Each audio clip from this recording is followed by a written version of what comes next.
Boa noite a todos, buenas tardes, buenas noches para las personas de Europa, de Centroamérica e de Sudamérica. Hoje vamos falar sobre vestimenta dos profissionais de saúde, alternativas e cuidados necessários. Para iniciarmos, falamos sobre a Golden, a multinacional brasileira Golden Technology. Ela nasceu em São Paulo no ano de 1985 e, através de seus 35 anos de existência, vem desenvolvendo soluções e ampliando os seus negócios através do mundo.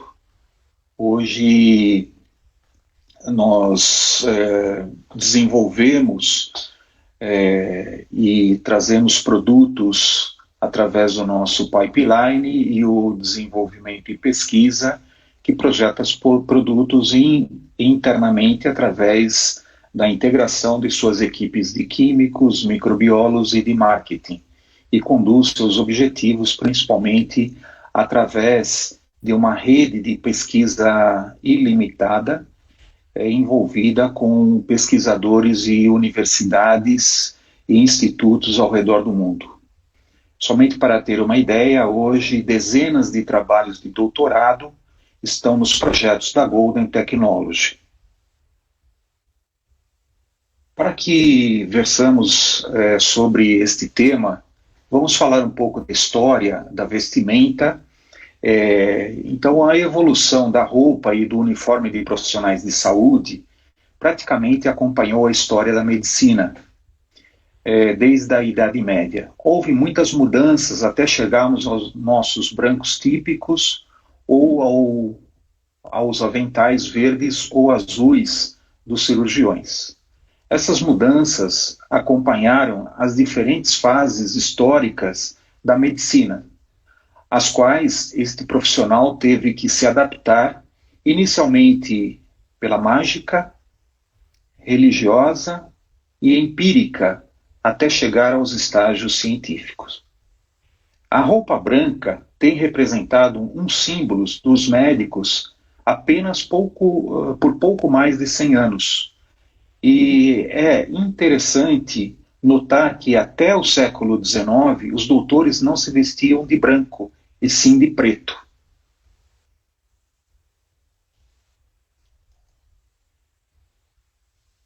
Houve tempos em que outras cores de vestes eram importantes, como na Europa medieval, em que o médico se vestia com uma toga vermelha, a eterna cor da magia, e essa veste alcançava até o chão, ou seja, cobria todo ele como algo totalmente mágico, que envolvia todo um mistério.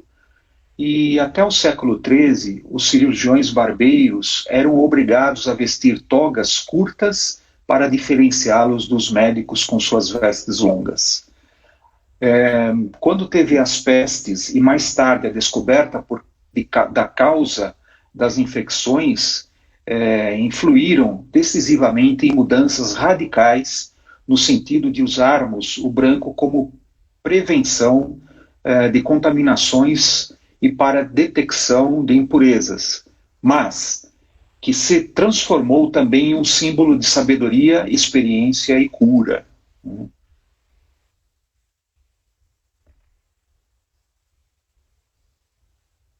Tem uma imagem que mostra aí um uniforme de profissionais de saúde em 1918, quando teve a gripe espanhola, que começou na Europa, na Primeira Guerra Mundial. De gripe espanhola não tem nada. Como a Espanha era neutra na Primeira Grande Guerra, teve que dar esse nome de gripe a alguém que não participava, porque essa gripe, na verdade, começou no Texas e foi levado para a Europa pelos soldados norte-americanos, e como eles eram aliados, não queriam trazer um nome de uma gripe que matava muito, e assim encontraram um boi de piranha para dar o nome, né? Então foi chamado de gripe espanhola, que não tem nada a ver com a Espanha. A vestimenta nos tempos modernos, então, a área de saúde possui riscos para os profissionais e usuários. Dentre eles se destaca o biológico. As vestimentas dos profissionais de saúde estão expostas ao ambiente dos serviços de saúde que a depender do local e atividade desenvolvida pode ser contaminada. Objetiva-se, com este estudo, identificar na literatura estudos que discorram sobre potenciais riscos de contaminação associados às vestimentas dos profissionais de saúde, bem como as recomendações para com os cuidados com as mesmas. Trata-se de uma revisão literária onde pesquisei nas bases de dados do LILACS, que é a Literatura Latino-Americana e do Caribe em Ciências da Saúde, a BIREME, que é a Biblioteca Regional de Medicina, e da OPAS, OMS, que é a Organização Pan-Americana de Saúde e Organização Mundial de Saúde. Nesta pesquisa, a base dessa pesquisa, identifiquei que as vestimentas podem se tornar contaminadas, bem como potenciais contaminantes. Para evitar a disseminação da cadeia de contaminação, é necessário que haja uma manipulação adequada da vestimenta, pois o seu uso, processamento da vestimenta de forma correta e também da adesão às boas práticas de biossegurança, como a higienização das mãos. É isso mesmo, a coisa mais simples muitas vezes é negligenciada, né? Então a gente vê hoje que a gente nunca lavou tanto as mãos como estamos lavando hoje.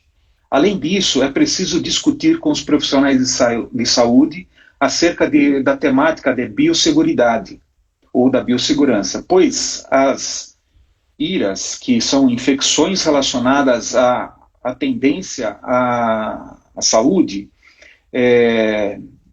por outro lado, as atividades laborais têm o potencial de produzir riscos para trabalhadores e usuários, contudo, estes podem se manifestar com maior ou menor frequência, a depender do setor ou local de trabalho.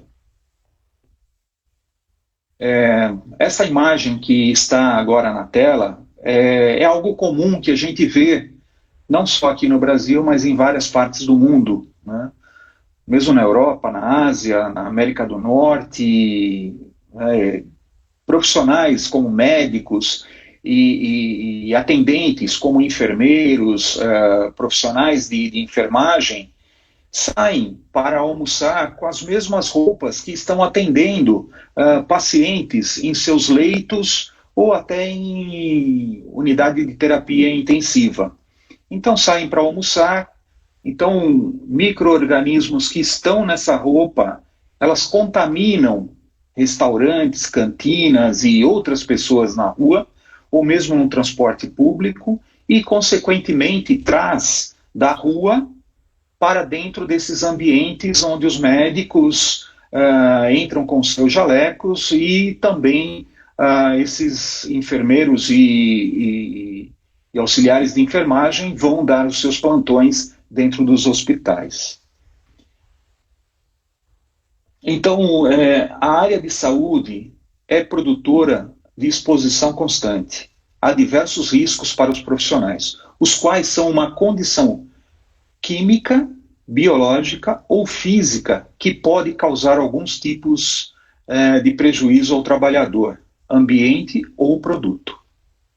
Os diversos danos à saúde dos trabalhadores, advindos dos riscos aos quais estão submetidos em seus ambientes laborais, necessitam de atenção por parte de empregadores e empregados, no sentido de sua redução. Assim, o MT, que é o Ministério do Trabalho, instituiu normas regulamentadoras, que são as NRs, que são documentos estruturados a partir de instruções feitas a proteção dos trabalhadores requisitos para a atividade laboral, visando reduzir os riscos de acidentes e doenças aos trabalhadores. Em se tratando de serviço de saúde, os riscos nestes cenários englobam aspectos físicos, químicos e biológicos. Sendo assim, no ambiente de trabalho do profissional de saúde, requer especial atenção ao risco biológico, em especial ao risco biológico, pois dentro do hospital ou outras estruturas de serviços de saúde, há uma carga microbiana que carregam um elevado potencial de contaminação. Observa-se que, após o surgimento da síndrome de imunodeficiência adquirida, a AIDS ou a SIDA, e aumento dos casos de hepatite B e C na população em geral, cresceram também os casos de contaminação entre os profissionais da saúde, o que se deu por negligência do segmento das normas de biosseguridade. A gente vê quantos casos ao redor do mundo de profissionais da área de saúde que teve causa mortes, uma série de infecções por esse vírus envelopado, que é o Covid-19, né? E também uma boa baixa desses profissionais de saúde em relação a pneumonias e outras infecções, como H1N1 e por aí vai, né? Tal panorama devela que os profissionais da saúde têm um papel ativo no processo de contaminação biológica, de modo que requer atenção constante destes durante todo o processo de trabalho para a prevenção destes riscos. Só um exemplo, a hepatite é uma inflamação aguda hepática, né, do fígado, que pode ser causada por vírus, bactérias ou agentes tóxicos, como o álcool. Mas, na sua grande maioria, está relacionados a vírus e bactérias.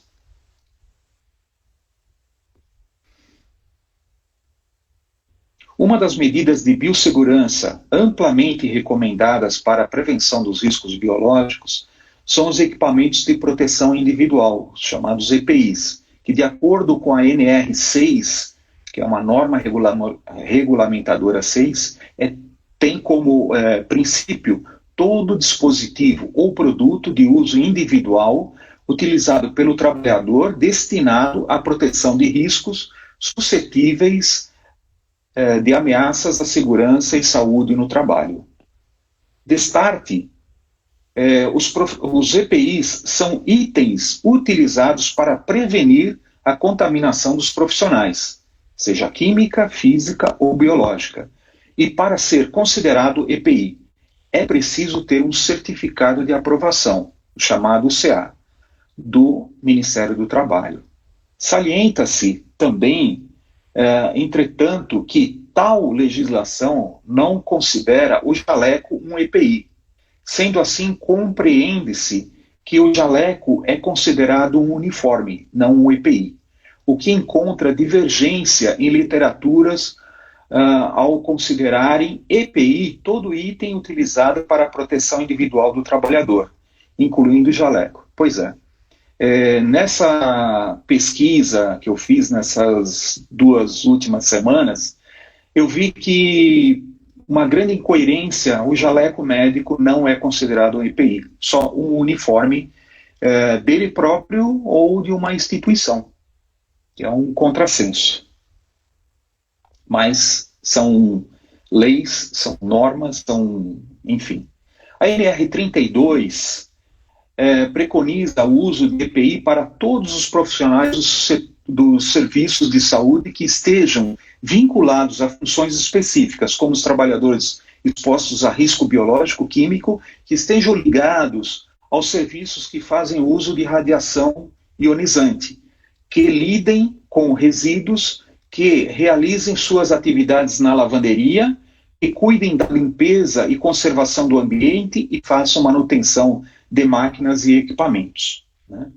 No que tange ao risco biológico, a NR32 esclarece que, para cada setor, deve-se avaliar o nível de exposição aos agentes biológicos, para então se fazer a recomendação dos EPIs que devem ser utilizados pelos profissionais de determinado setor. Levando-se em consideração que cada setor ou serviço oferece riscos de níveis distintos. Então, a NR10 ela preconiza tudo isso que acabamos de relatar. Então, o que podemos dizer? Podemos dizer que, atualmente, pode-se dizer que os têxteis podem ser vetores de infecções em hospitais. A confecção de têxteis antimicrobianos poderia impedir que se tornassem um depósito de micróbios na transmissão de infecções como o novo coronavírus humano, H1N1, SARS, MERS e etc. Particularmente, em um ambiente hospitalar existe uma preocupação crescente de superexposição a vários micróbios, que podem ser facilmente transmitidos do ambiente para o homem, causando diferentes doenças.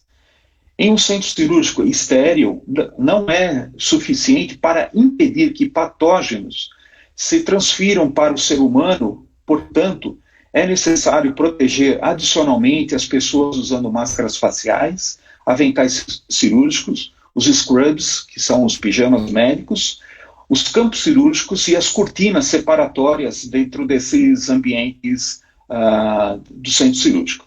O que significa que o tecido é essencial nessa área de procedimento médico. O tipo de material têxtil depende de um produto ser classificado como reutilizável, uma construção de um tecido na forma de sarja ou uma tela, ou descartáveis na forma randômica, como um não tecido, um no-woven. Para os produtos descartáveis, os materiais não tecidos ou no-woven são frequentemente usados como várias composições de fibras, como tais viscose com poliéster, ou 100% polipropileno, ou 100% poliéster. Por outro lado, existem materiais reutilizáveis, né? Os feitos por tecelagem, compostos por, principalmente, misturas de algodão com poliéster, na forma direta ou mistura inversa, poliéster ou algodão 100%. A maior vantagem dos aventais cirúrgicos reutilizáveis inclui menos resíduos sólidos, né? De disposição limitada e mais conforto ao usuário devido à sua melhor transferência de suor, dos vapores do corpo. Porém, perde durabilidade e proteção de barreira após lavagens repetidas. Então, os materiais descartados, você cria um volume muito grande de resíduo hospitalar, ao passo que os reutilizáveis, eles são comumente utilizados lavagem pós-lavagem. Os têxteis médicos devem cumprir muitas propriedades: o conforto, a mobilidade e uma das principais e mais importante é a resistência a diferentes fluidos. Então, imagina que um profissional de saúde na área de enfermagem, por exemplo, ele trabalha em alguns casos, plantões, 24 horas. Né? Os médicos plantonistas também, eles vão para o setor de conforto, onde eles dormem dentro de um ambiente que esse sono pode durar 1 hora. Então tem que ter essa mobilidade, tem que ter esse conforto para o melhor desempenho da sua atividade, sem tampouco interferir na resistência a esses fluidos, né? Mesmo o sangue tendo uma tensão superficial mais baixa, ou seja, 58 milinewtons por metro, que da água, que é 72 milinewtons por metro, sua viscosidade é maior que a da água. Devido à menor tensão superficial do sangue, a tensão superficial do tecido se torna mais importante que a repelência clássica. Bom, então o que é tensão superficial? A tensão superficial, ela é medida em DIN por centímetro, ou em português, DINE, ou DINA por centímetro, depende da literatura, e tem uma série de superfícies sólidas, como poliamida, lã, algodão, poliéster, silicone, o tetrafluoroetileno, a cadeia perfluoroalquil, e no lado dos líquidos tem como água, sangue, óleo de milho, óleo mineral, uma mistura de algodão com isopropanol, que pode ser 70-30 ou trabalhar com álcool a 70%. Hexadecano e dodecano. Essas composições têm, tanto o sólido como o líquido, têm tensão superficial crítica totalmente diferente, né? Então, com isso, analisando, por isso eu coloquei essa imagem desse inseto sobre a água, porque o inseto não que ele seja mais leve do que a água, é que nas patas existem micropelos, e esses pelos são embebidos em azeitos produzidos pelo próprio inseto. Isso cria uma tensão superficial entre esse óleo animal e a água, que é muito menor. Esse óleo, em torno de 30, entre 28 e 30 DIN por centímetro, ao passo que a água tem 72 numa temperatura de 20 graus. Então, com isso, consegue esse inseto ficar caminhando nessa superfície da água. Caso contrário, ele mergulharia. Em termos de informação geral, a tensão superficial é a força intermolecular que atua sobre as moléculas na superfície livre de um líquido. A tensão superficial, ela afeta o grau em que um líquido pode molhar um material. Toda superfície sólida também tem uma tensão superficial. Quanto maior a diferença de tensão superficial, entre parênteses, fluido para materiais têxteis ou superfícies sólidas, fecho parênteses, menor é a umidade do fluido na superfície do material potencialmente penetrar no material. A tensão superficial ela é medida em diversas unidades. Dando um exemplo, como eu falei, o DIN por centímetro, ou que equivale a micronewton por metro. E para um nível de proteção mais alto é necessária uma barreira de um filme polimérico na superfície, na parte superior dessa superfície. Ou seja, só uma impregnação com um exemplo, um fluorcarbono ou qualquer similar, não vai conseguir fazer com que tenha uma proteção mais alta possível. Há necessidade, sim, de se fazer um coating ou uma barreira com um filme polimérico sobre essa superfície, no caso que estamos abordando o têxtil.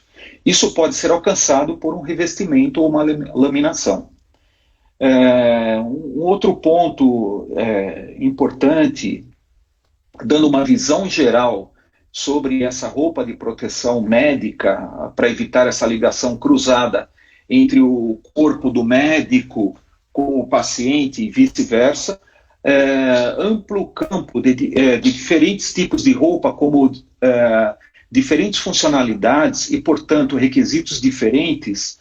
Isso pode trazer soluções descartáveis que estão dominando o mercado já há alguns anos, e não descartáveis ou reutilizáveis, têm o mesmo desempenho, mas são mais ecológicas. Não tem um descarte tão grande na natureza, que, se vocês notarem, nós estamos fazendo uma sequência cronológica e lógica, desde a primeira live dos antimicrobianos, passando por toda a parte de água, como falou o Ricardo, a última de lavanderia.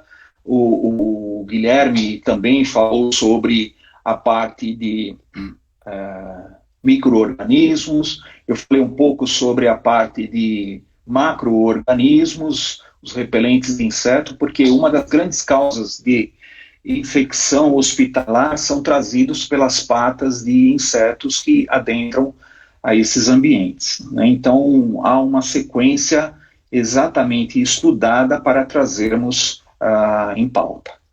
E os principais requisitos são diferentes funções de barreiras contra penetração de líquidos, repelência ao sangue e assim por diante.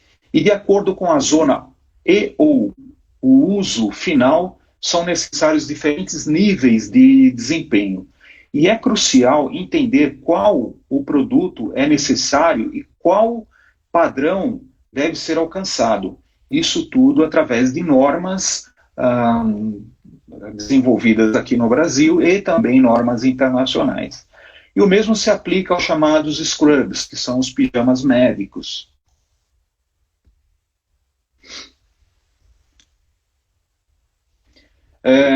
Dentro de um centro cirúrgico, nós temos, no caso... desculpa, eu esqueci de falar sobre essa imagem onde tem vários equipamentos EPIs protetores, que são aventais de várias construçõões, e tanto a parte de engenharia da peça física, como também dos seus revestimentos e aplicações de proteção. E também agora vamos falar de roupas utilizadas em centro cirúrgico. O vestuário de proteção possui proteção básica, né? Aquelas que são só tanto na parte descartáveis como não descartáveis, ou duráveis, né? Onde você tem simplesmente só a estrutura têxtil e nada mais em cima dessa peça. Ou seja, se trouxer um fluido,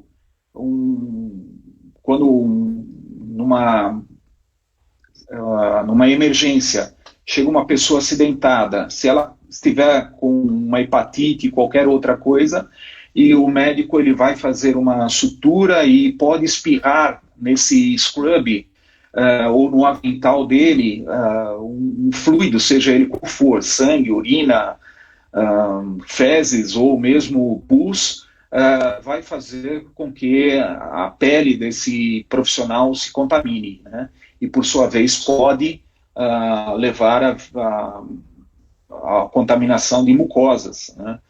Através do reto, ou através da boca, ou sei lá do que, né? E a vestimenta de isolamento é especial no tratamento de tecidos também na construção desses trajes. Estes são principalmente descartáveis, se não forem solicitados os mesmos requisitos. A roupa de proteção possui apenas repelência à água e compostos também com algum tipo de oleosidade ou alguns agentes químicos. E tratamento antimicrobiano, se necessário, dentro desse padrão. E aventais de isolamento usando membrana ou solução de revestimento para obter resíduos, para obter resistência a líquidos. E para atingir o nível mais alto de proteção, pode ser necessário um sistema de até 5 camadas, como um não tecido, uma membrana, uma segunda membrana, uma terceira membrana e depois um outro não tecido para fechar esse sanduíche de membranas. Existem duas diferenças básicas, né, de uniformes. As roupas de proteção médicas e os revestimentos de isolamento. Ou seja, esses revestimentos de isolamento, a gente vê hoje no mundo todo uma pessoa, um profissional de saúde paramentado, com uma espécie de um macacão, com um capuz. E isso é um isolamento bidirecional para evitar a infecção da equipe médica e do paciente também. E é uma vestimenta de isolamento que se refere às roupas usadas em alguns locais, como equipes médicas e familiares para visitar esses pacientes. E tem aqueles que é só um avental de isolamento unilateral, que pode ser um no-woven, um não tecido, e são utilizadas em salas de emergência médica, entrada na área de doenças infecciosas e áreas de radiação eletromagnética. Eu notei alguns quadros que pode ser, primeiro, só uma repelência, ou também aplicar uma repelência e depois um top hidrostático, para evitar essa ação desses fluxos,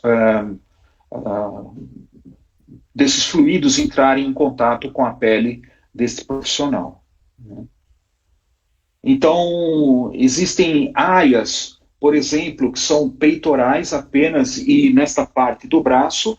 Existem partes que têm esse top hidrostático em toda a parte frontal e do braço e antebraço, cobrindo tudo, que são zonas de alto risco, e a outra só peitoral e antebraço são zonas de baixo risco.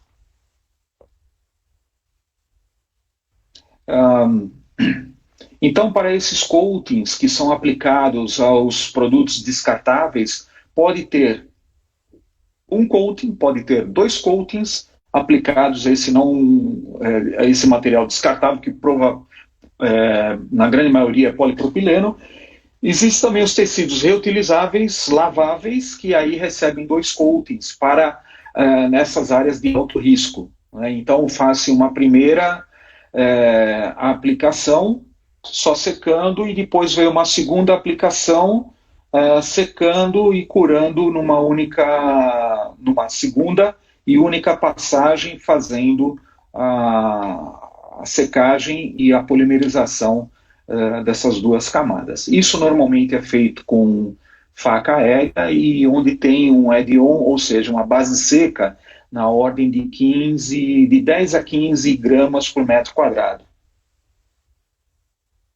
Isso é um tratamento, vamos chamar assim, de barreiras. Né?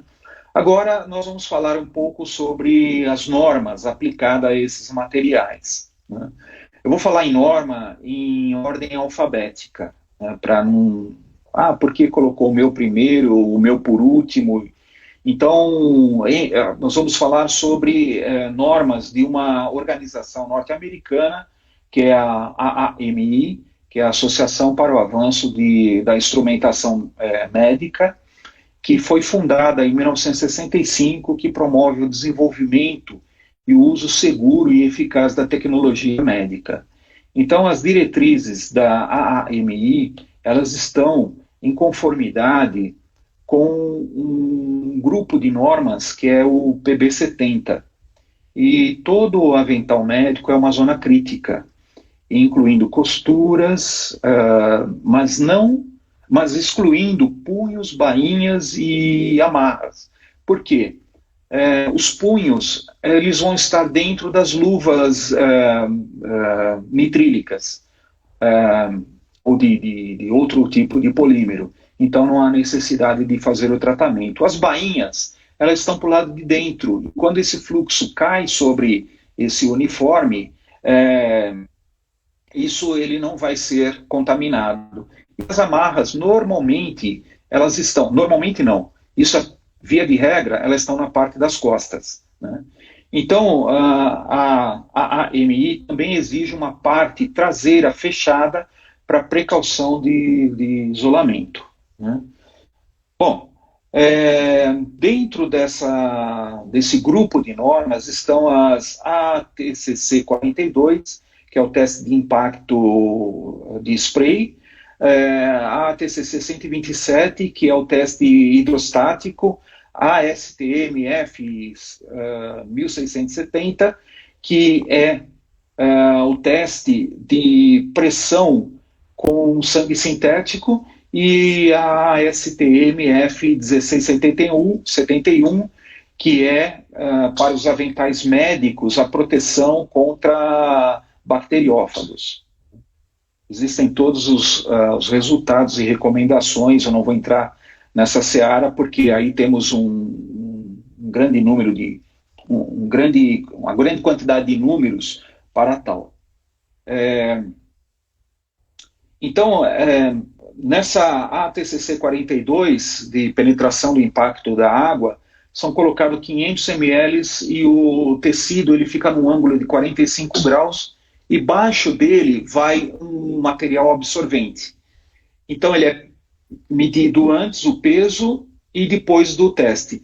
Aí cai sobre esse teste 500 ml de água num determinado tempo e avalia essa medida de quanto que se passou dessa água. Já um exemplo, a ATCC 127 é a resistência da água pela pressão hidrostática. Então, é um equipamento que você põe o corpo de prova e é inserido uma pressão dessa água, e isso faz com que você analisa as 3 primeiras gotas que emergem sobre esse corpo de prova. Quando chega a 3ª gota, aí é rompido, é parado o cronômetro e vê se passa ou não passa dentro dessa norma. As normas ABNT, aí nós temos um vasto ABNT NBR, então nós temos várias normas, que são vestimentas de proteção, requisitos gerais, uma outra norma, que são produtos têxteis para a saúde, características de lençóis, franjas e pijamas hospitalares. Tem uma outra norma que é a roupa hospitalar, confecção de campos simples. Tem uma outra norma que é a 14.028, que é a confecção de campo duplo.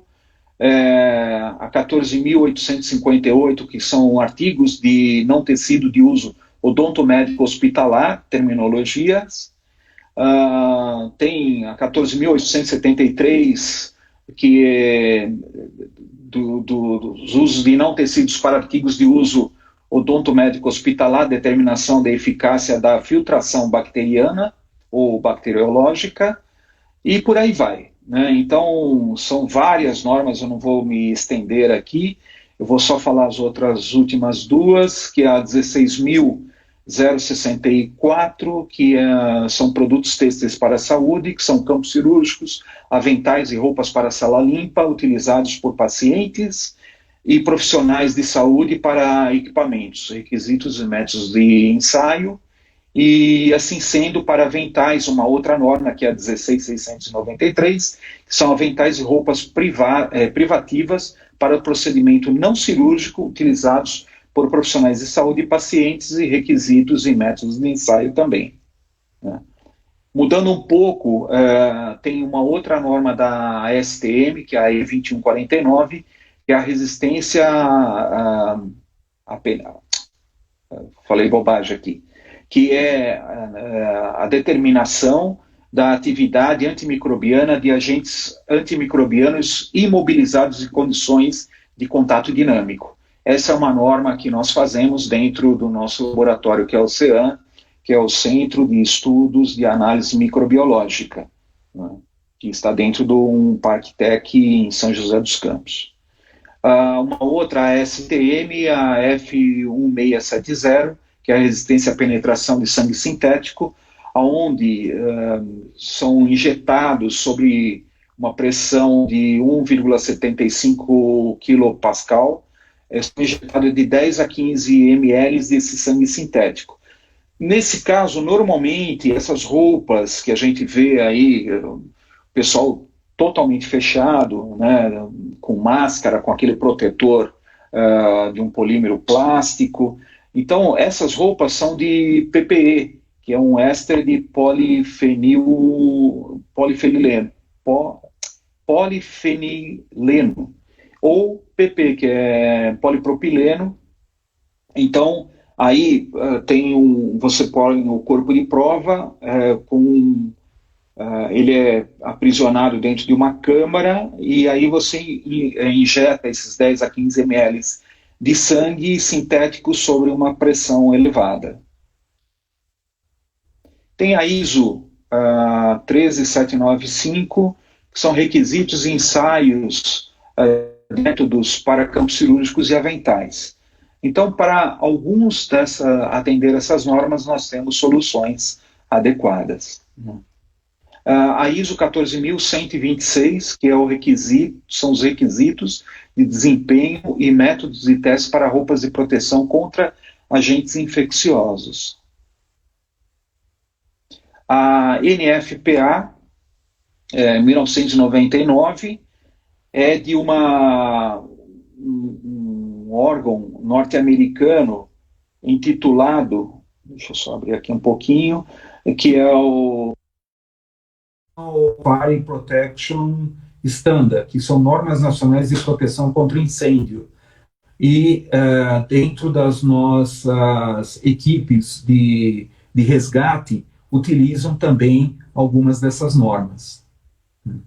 Então, ela é comumente também utilizada aqui no Brasil, lógico que com a equivalência NBR,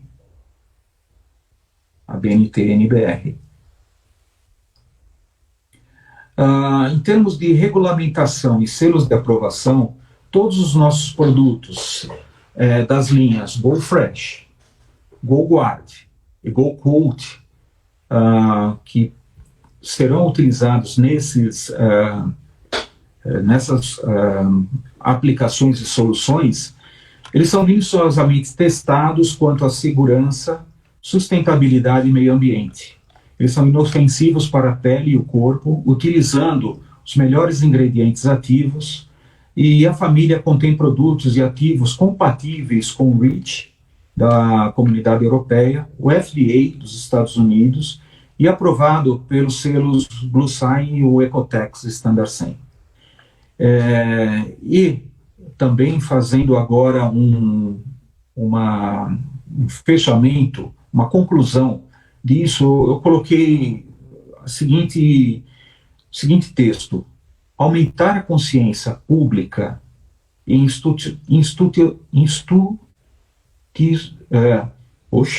institucional e política também sobre os efeitos dos patógenos na saúde cria uma demanda crescente de materiais antimicrobianos, repelentes e retentores de fluidos de fabricação local.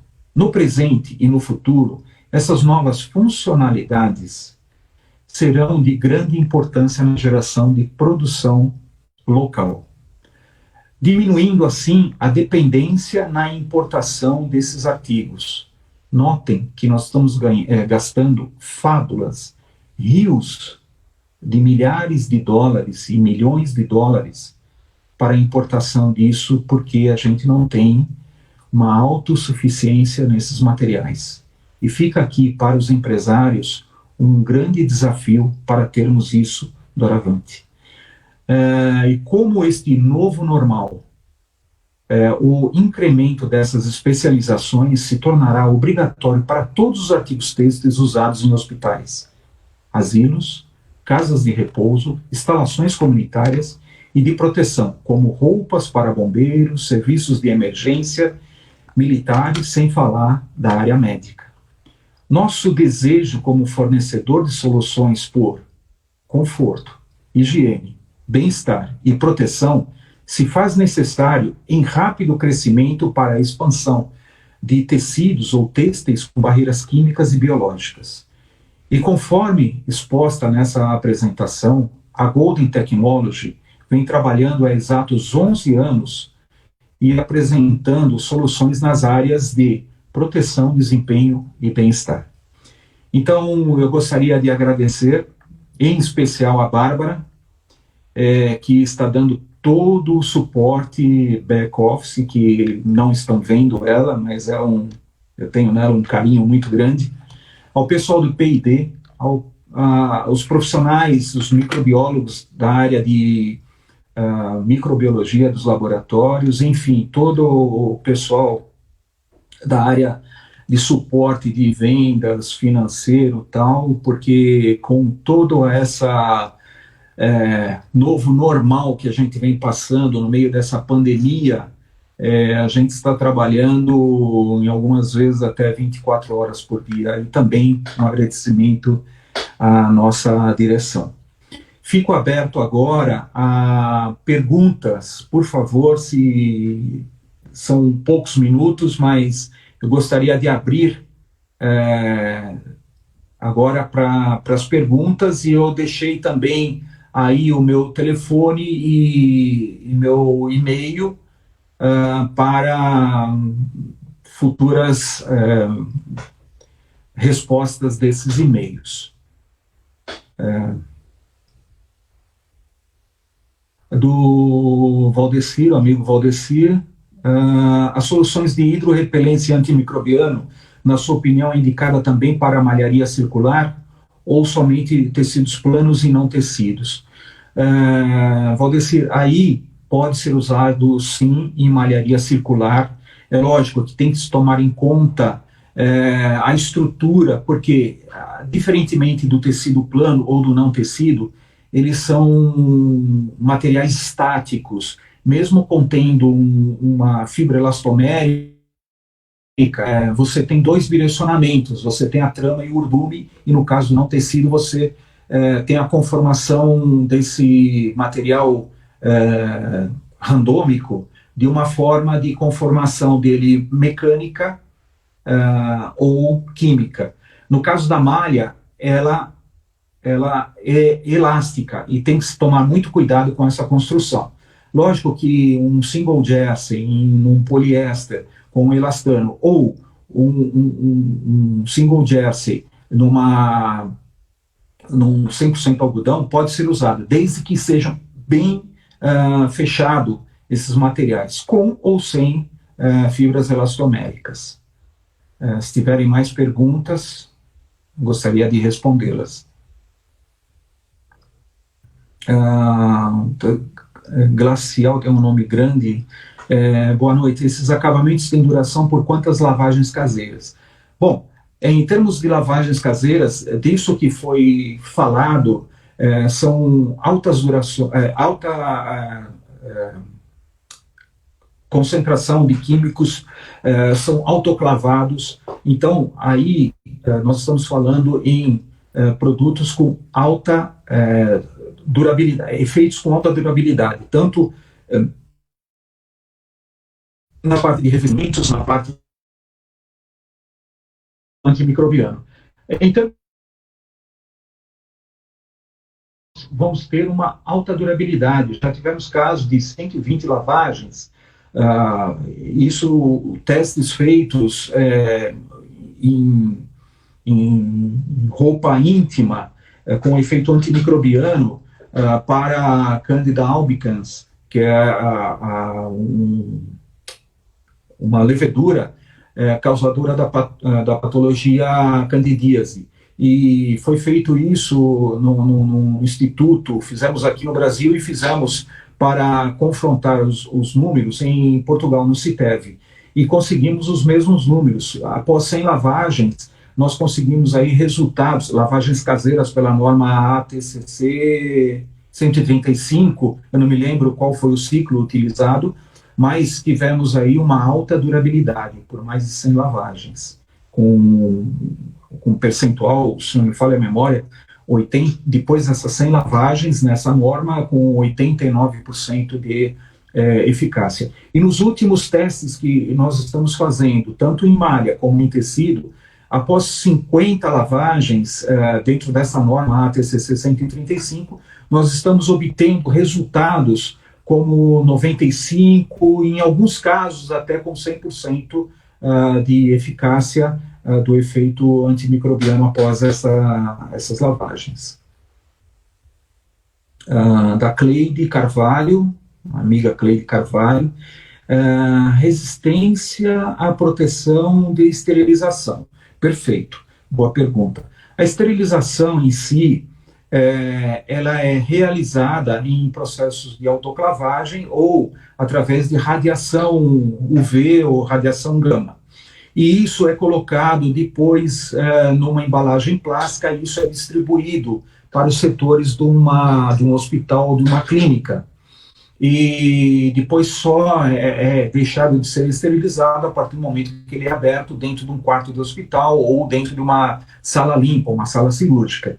Então, quanto à resistência a esses processos, é totalmente resistente, não tem a mínima chance de diminuir através desses processos de esterilização. Então, existem uma série de lavanderias que fazem esse processo, lavanderias industriais, que é processado através dessas radiações ou através de autoclavagem a 103 graus dentro de uma autoclave, e isso aí não tem a mínima interferência nesses tipos de acabamento.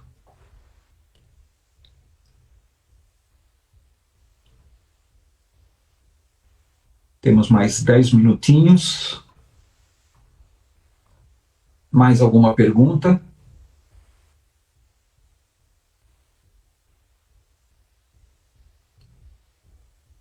É que eu não estou visualizando. Aí a Bárbara que está me encaminhando as perguntas. Ela pôs agora, por enquanto, nada.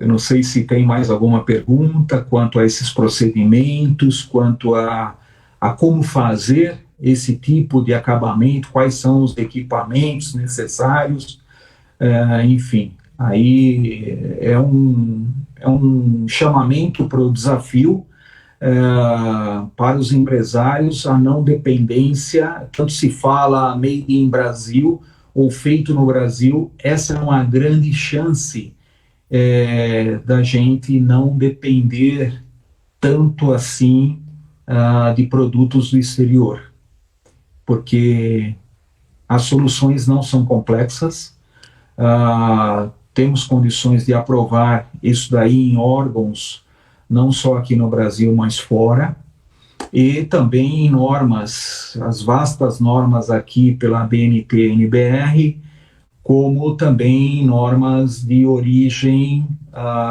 norte-americanas, europeias, enfim. E veio uma outra pergunta: esses acabamentos podem ser utilizados em máscaras? Sim, podem.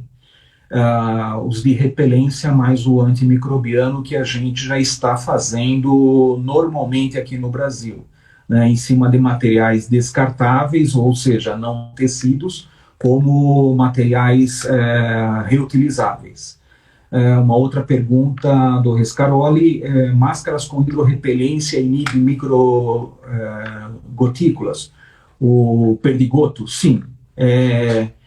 Essas máscaras com hidrorrepelência, ela inibe essas microgotículas, ou seja, quando você fala e quando você está contra uma pessoa que causa ou provoca um espirro, ou quando se fala, parte das partículas é emitida na forma de microgotas, que isso, numa pessoa que esteja com alguma infecção, ou até por bactérias, ou qualquer outro tipo de vírus, por exemplo, ela vai bater nessa máscara e vai ter uma repelência, né? Então, isso pode ser, sim, e deve ser utilizado nessas máscaras. Nós temos casos aqui de empresas que fazem isso para o mercado local e empresas que exportaram também grandes quantidades para o mercado norte-americano, para ser utilizado, inclusive, máscaras duráveis em poliéster, para ser utilizado, não posso dizer o nome, mas em uma grande montadora nos Estados Unidos. Então, isso é totalmente aplicável. Boa pergunta, Carol. E tem também aqui da Marisa Irêncio: podemos exportar esses produtos? Sim, acabei de falar. São produtos que podem ser exportados, inclusive nós temos casos agora de uma exportação para um país vizinho, que eles vão exportar para a América do Norte, não é Estados Unidos, é o Canadá.